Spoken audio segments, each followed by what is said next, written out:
கர்த்தருடைய பரிசுத்த நாமத்திற்கு மகிமை உண்டாகட்டும். இந்த நாளிலும் கர்த்தர் நமக்கு தரக்கூடிய நல்வார்த்தை ஏசாயா 55வது அதிகாரம் 9வது வசனம்.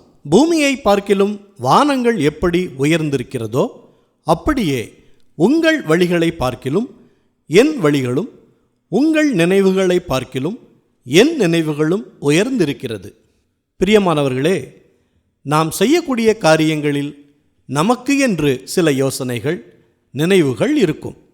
இதை இப்படி செய்தால் நலமாய் முடியும், இதை இப்படி செய்தால் சிறப்பாக இருக்கும், இந்த வழியில் போனால் வெற்றி கிடைக்கும் என்பதெல்லாம் நாம் நினைக்கிற நினைவுகள், நாம் நமக்கு வகுத்து கொள்ளும் நம்முடைய வழிகள்.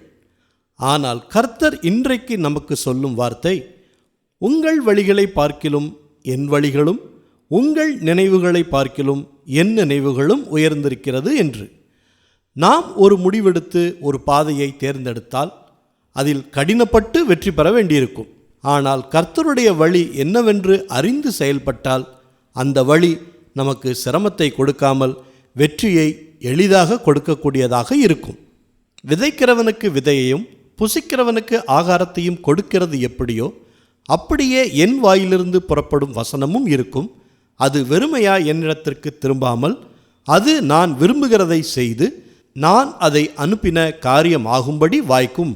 நீங்கள் மகிழ்ச்சியாய் புறப்பட்டு சமாதானமாய் கொண்டு போகப்படுவீர்கள் என்றும் கர்த்தர் சொல்லுகிறார்.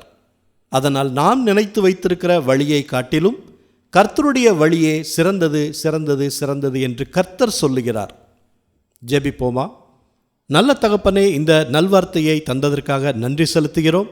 நாங்கள் செய்யக்கூடிய ஒவ்வொரு காரியங்களிலும் எங்கள் வழிகளை விட உம்முடைய வழிகள் சிறந்தது என்பதை இந்த வார்த்தையின் மூலமாக எங்களுக்கு தெளிவு உண்டாக்கினதற்காக நன்றி செலுத்துகிறோம். வலப்புறம் சாயும் பொழுதும் இடப்புறம் சாயும் பொழுதும் வழி இதுவே என்கிற சத்தத்தை ஆவியானவர் மூலமாக எங்களுக்கு கொடுத்ததற்காக நன்றி செலுத்துகிறோம். இந்த நேரத்திலும் எங்கள் நினைவுகளை விட உம்முடைய நினைவுகள் உயர்ந்திருக்கிறது என்று நீங்கள் கொடுத்த அந்த வார்த்தைக்கு நாங்கள் செவிமடுக்கிறோம். எந்த காரியத்தை செய்தாலும் அதில் உம்முடைய வழி எதுவோ, உம்முடைய சித்தம் எதுவோ அதை நாங்கள் நிறைவேற்றும்படி எங்களுக்கு ஞானத்தை கொடுங்க. எல்லா துதி, கன, மகிமை எல்லாவற்றையும் உமக்கே செலுத்துகிறோம். இயேசு கிறிஸ்துவின் நாமத்தில் ஜெபிக்கிறோம் பிதாவே. ஆமேன், ஆமேன். இந்த நல்வார்த்தையை மற்றவர்களுக்கும் பகிருங்கள். அவர்களுக்கும் கர்த்தருடைய ஆசீர்வாதம் கிடைக்கட்டும்.